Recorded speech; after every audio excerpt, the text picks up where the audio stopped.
Hello and welcome to the Cycle of Care podcast. I'm your host, Mona Zignago. Recently, I watched a young student's TikTok. She started by stating that she was going to do something different this time and talk about a different topic than she usually would. She then commented that she might not get very many likes or even any likes at all, but she was okay with that because the topic was meaningful to her. Separate from this, I overheard a conversation about people unsubscribing from someone's Instagram account.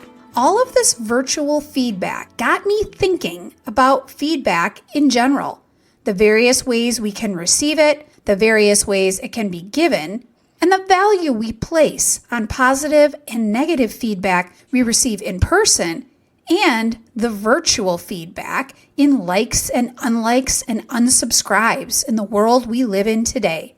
So, today we're diving into a topic that touches any personal, professional, academic, really absolutely any space we're in, feedback. Today, we're going to dig into when is feedback valuable and when is it, well, not. Essentially, what I'm saying is we are not measured by a lack of likes or by our unsubscribes, and I have the research to prove it.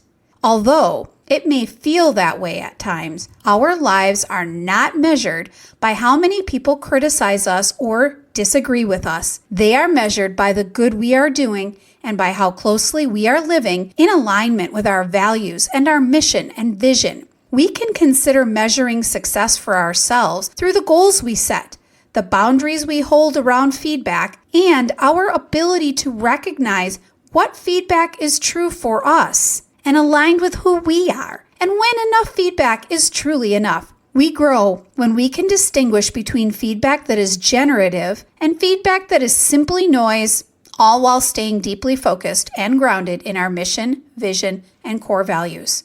When we think about the cycle of care, which is the giving and receiving of energy that flows between us all, there are 4 key elements in the cycle of care model of relationships, listening, thinking, and responding. The cycle of care model is a way for us to provide care to others and to ourselves and to discern where the problems within the 4 elements of relationships, listening, thinking, and responding are so that we can find solutions. When we think about the cycle of care, that ongoing giving and receiving of energy that flows between us, its purpose isn't just to improve how we show up for others. It is a way to notice when this energy or care is facilitated between us and when it is not. And it provides us with a way to determine where the care is being facilitated or disrupted. Are things going well in our relationship, with our listening for information, with our thinking about that information, with our responding to the information? We ask ourselves, where within these 4 elements of relationships, listening, thinking, and responding, where is care being facilitated? And if there's a disruption, where is that disruption? Is it with our relationship, our listening for information? Do we need more information? With our thinking? Are we analyzing all the information correctly? Or is the disruption with our response? Our response? The other person's response? And if so, what will we do about this? So, the cycle of care. It's also a framework to help us care for ourselves and others and make thoughtful analyses and caring decisions. Again, the model is built around the 4 key elements of relationships, listening, thinking, and responding. These aren't steps, they're a filter we can use to help us discern what is truly happening in a situation that either facilitates energy between us or disrupts that energy. So, when it comes to feedback, especially that kind that stings or feels unfair, untrue, or heavy, the cycle of care can guide us. Not all feedback deserves the same space in our minds and hearts, and not all voices are coming from a place of care. Not all feedback comes from a place of the other person truly caring for us, but rather sometimes it's more about the person giving the feedback than about us. So let's walk through that. Relationships ask, who is this person to me? Do they know my work, my values, my goals? Are they in relationship with me, or are they reacting from ego, competition, or distance? What is my relationship to this person? Does this person even know me? Do I even know this person? Listening asks, what are they really saying? What tone is it wrapped up in? Are they pushing me to grow in a good and generative way? Or are they asking me to take up less space and shrink? Thinking allows us to slow down and analyze. Does this feedback align with what I value? Is it consistent with what others I trust have said? Is this feedback coming from a place of care or a place of ego? Or a place where this person will never be satisfied with anything I say or do? And responding. Responding doesn't mean agreeing or even replying. Sometimes our best response is no response at all. Sometimes it's integrating the insight and growing from it. Sometimes it's saying, this doesn't belong to me. I am not measured by likes and unsubscribes. This is how we use the cycle of care to discern what feedback to take and what to let go of. Because here's the truth. Our lives are not measured by likes and unsubscribes. They're not measured by in-person feedback either, as to who pushes back, who disagrees, who's angry with you, or who walks away. They're measured by whether we're walking in alignment with our own mission, vision, and core values. The cycle of care gives us a way to stay rooted in that, even when voices around us get loud, confusing, judgy, dismissive, and negative.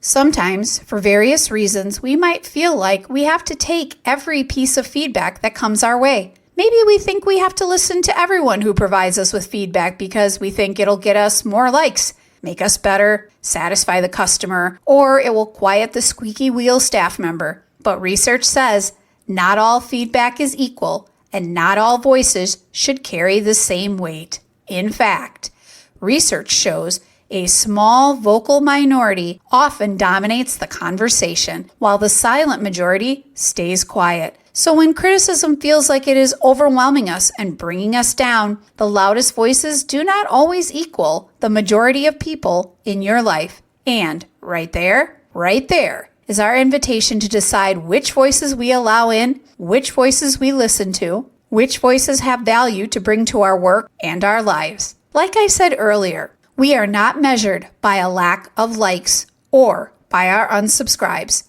and I have the research to prove it. Research tells us that the loudest voices in a conversation or in a feedback loop are not always representative of the majority. For example, a study in 2019 found that people's perceptions about the size and influence of people in their social networks are often distorted. They showed that biases don't necessarily come from personality or moral failings alone, but from the structure of the networks themselves, how people connect, who they listen to, and how clustered or like-minded the clusters are. What this means for us, the individuals who shout the loudest or leave the most unsubscribed notices may not reflect what most people think or feel. Their visibility is amplified by system dynamics, not necessarily by moral authority or majority support. Related to this, researchers at New York University concluded that online platforms often resemble a funhouse mirror, reflecting a distorted image of society created by a small but vocal minority of users. In these environments, the voices that dominate tend to be extreme, visible, and persistent, even though they are numerically few. For our purposes, that suggests this: when feedback comes in aggressively across many platforms or from seemingly many people, it may feel like the majority is speaking, but the data tells us it may not be. As such, we don't have to treat every voice equally. We can use the cycle of care to determine what type of relationship we have with this person, listen with wisdom, think with purpose, and decide which voices deserve a response and which do not. Of course, not everything we are going to talk about today has to do with online feedback. Feedback comes in all shapes and sizes. It comes in person as well as online, and not all feedback is created equal. Research makes clear that the quality of feedback has a really big impact. For instance, a study led by Wisniewski and colleagues in 2020 found a medium effect size for feedback on learning outcomes, but it also varied depending on how feedback was given and structured. The study emphasizes that when feedback is specific, timely, and actionable, it tends to drive improvement, whereas vague or unfocused feedback often does not. In your own work, whether as a teacher, business person, researcher, student, or a leader, this means you don't automatically accept every critique. You evaluate whether the feedback is meaningful, timely, and aligned with who you are and what your goals are. This can be really hard in the moment when negative feedback is hitting hard and bringing you down, but you can give yourself space to find yourself in the feedback.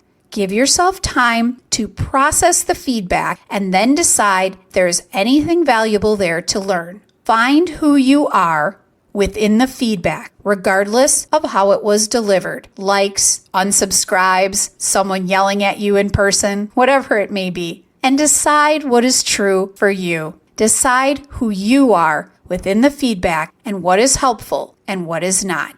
Interestingly enough, in workplace settings, feedback is most powerful when paired with autonomy and meaning. A research brief from the U.S. Merit Systems Protection Board in 2018 found that employees who received constructive feedback and had sufficient autonomy and meaning in their work were far more likely to exhibit high performance behaviors. This means feedback that says, here's how you can move forward, rather than only highlighting what you did wrong. For our purposes, when we receive feedback, again, where are you in the feedback? Ask yourself, does this help me to determine my response in this situation? Does this align with my values and give me space to grow? If not, it might be less about supporting us and more about someone else's agenda. It's crazy to me how often we think feedback is about us, when too often it has nothing to do with us and is more about the other person and what they have going on. This is where the cycle of care comes in. What is your relationship with the person giving you feedback? Do you need to listen for more information? Do you have all the details you need? And when you think about the feedback, does it align with who you are and what you value? And finally, thinking about the other person's feedback response to you. Do you need to respond to their feedback, or is it better to just walk away? It is important to remember that giving and receiving feedback is an art as much as a science. A paper by Winstone et al. In 2023 argues for a more cohesive or connected framework of feedback. The takeaway from this was that feedback works best when it's tailored to the person receiving it, when the context is clear, and when the relationship between giver and receiver is grounded in trust. In your journey, that means you get to determine whose feedback you trust. You get to determine whose voices you listen to and whose commentary you choose to act on or not. Another relevant study from 2022 talks about how hurtful and detrimental negative feedback can actually be. This study showed that excessive criticism, especially when perceived as intentional or unfair, can lead to deep relational and psychological consequences. The researchers found that when feedback is framed in a way that feels punitive or dismissive, it triggers defensiveness, anger, distancing from the critic, and lower self-efficacy. In other words, feedback can actually hurt, not just help. For you listeners, this provides critical distinction. Feedback that causes relational distancing or threatens your sense of identity isn't just harsh. It may actually be misaligned with your values or your mission. When we ask, is this feedback about me and my work, or is it about someone else's agenda or status? This study backs that question up. It invites us to refrain from accepting every critique as growth-oriented. Some critiques may signal relational misalignment, not generative insight, not helpful. Again, find yourself in the feedback. Use the cycle of care to find what feels helpful to you within the relationships, listening, thinking, and responding, and determine what is truthful, generative feedback for you and what is out of place and misaligned with your values. What this means in real life, we need to filter feedback. Is it generative? Is it aligned with my mission and vision, my core values, and my work? Is the person giving feedback focused on me and my growth, or are they focused on themselves, on being right, proving status, or controlling the narrative? Remember, the loudest voice doesn't equal the most valid voice. Just because someone is vocal doesn't make them correct or relevant. Example. I grew up believing I had to be perfect. Everybody had to like me. I thought if I got criticism, I had failed. At one point, I received reviews on a proposal for a research conference that felt super harsh, not helpful, more about the reviewer's ego than anything. I had to ask, what from these critiques from this reviewer aligns with my vision of my research on teaching, leadership, and care, and what does not? You get to decide what feedback you take. You get to decide what you adapt, and you get to decide what you discard, because your worth is not defined by the number of critics, unsubscribed, or negative comments. It's defined by the work you do that aligns with your values and impacts the world for the better. Now it's time for our reflection activity. Our reflection today is called Galaxies Between Us. This is an adaptation from my book, Transforming Teaching Through the Cycle of Care, and is a technique that allows us to distance ourselves from negative feedback so we can gain some objectivity. This method could be helpful when we are experiencing strong emotions and are having trouble seeing clearly through the feedback. Whether the feedback is composed of unsubscribes, dislikes, or verbal criticism, the use of this strategy is meant to assist us in detaching or unhooking from the negative feedback in order to care for ourselves. So, start by taking a deep breath to calm and center yourself. As you inhale, try to bring the breath into your feet so you fill your lungs and stay strongly in your body. As you exhale, imagine you are blowing the situation away from you at light speed. Imagine calm, caring, bright stars in between you and the situation. Look at the galaxies of space in between you and the situation. Gaze at the situation from afar. Let go as you detach, unstick, and unhook yourself from that feedback. Remind yourself that you cannot please everyone. You are not that powerful. Remind yourself that you are enough. You are not measured by your unsubscribes. As you bring yourself back from this activity, carry this thought with you. Not every voice deserves to take up real estate in your head. Constructive feedback can have a place, but negative feedback that is not constructive should never define who you are or where you are going. When we place galaxies between ourselves and harsh or unhelpful criticism, we can give ourselves the space to choose what aligns with our values and release what does not. This isn't avoidance, it's care. Boundaried, intentional care. And as we tend to ourselves with this kind of care, we create more room to listen deeply, respond wisely, and care for ourselves. It's time for our Cycle of Care hero. For this episode's Cycle of Care hero, I want to honor someone who has helped me and so many others cut to the chase with feedback. She is a colleague, a friend, and a confidant. Her name is Marita. Whenever anyone around her receives harsh feedback and confides in her, she is the voice of reason, helping those around her cut through to what is actually helpful and what is not useful.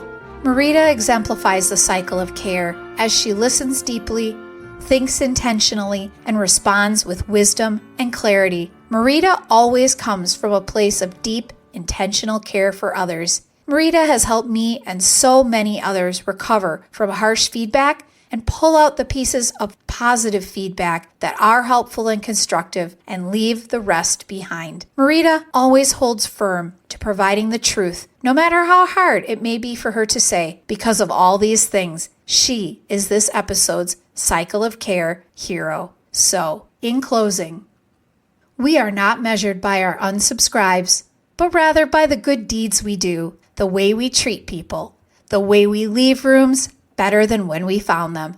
Feedback can be given in ways that are constructive versus hurtful, and research shows that when it is, we respond better. Research also tells us the loudest voices are not the majority, and we can pause and reflect. We can find ourselves in the feedback, and we can choose how we grow from there. As we close out today's episode and mark the 1-year anniversary of the Cycle of Care podcast, I want to say thank you. Thank you for showing up, for listening, for caring, for choosing to make space for reflection, care, and growth in a world that too often measures us by clicks, comments, and unsubscribes. Let's join together in this community and turn the tide. Let's bring more care into the world together. Over this past year, we've journeyed together through learning about biases, ruminating, ripple effects, brain traps, and so much more. And if there's one thing this year has taught me, it's this. We are not measured by our critics. We are measured by the care we bring into the room, by how we show up, even when it's hard, by our integrity, even when no one is watching, and by the way we choose to rise after unsubscribes, negative feedback, and disliked posts. This episode is aligned with research and a reminder that feedback doesn't define us. Our values do. Our responses to people do. Our ability to find ourselves in others' feedback and stand tall in who we are does. And when we center the cycle of care in our relationships, our listening, our thinking, and our responding, we help spread care into the world that lifts folks up instead of drags them down. We build lives and communities that are more awake and aware and bring light into the world. So here's to the past year and to the next and to the next after that, to honoring another year of Cycle of Care heroes, to bringing more awareness into the world, to bringing more intentional care into the world, and connecting today's comment to finding ourselves in the feedback and to remembering we are not measured by unsubscribes. If this message resonated with you, please share it with someone who might need to hear it. And whether you've been here from the beginning or this is your first episode, thank you. This community matters. You matter. You can connect with me on Instagram, Facebook, LinkedIn, TikTok, or at my website, monazignago.com. And you can learn even more about care, reflection, and transformative teaching in my book, Transforming Teaching Through the Cycle of Care. Thanks again for listening. I'm Mona Zignago, and this is the Cycle of Care podcast.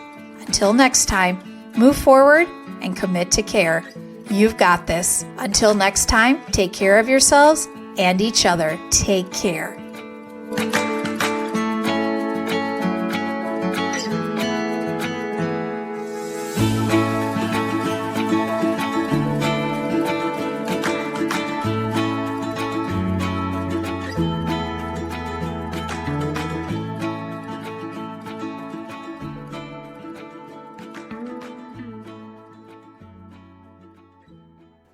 This podcast and all episodes within the Cycle of Care series is intended for educational and reflective purposes only. It is not a substitute for professional mental health care, therapy, or counseling. If you are experiencing emotional distress or need support, please seek guidance from a licensed mental health professional.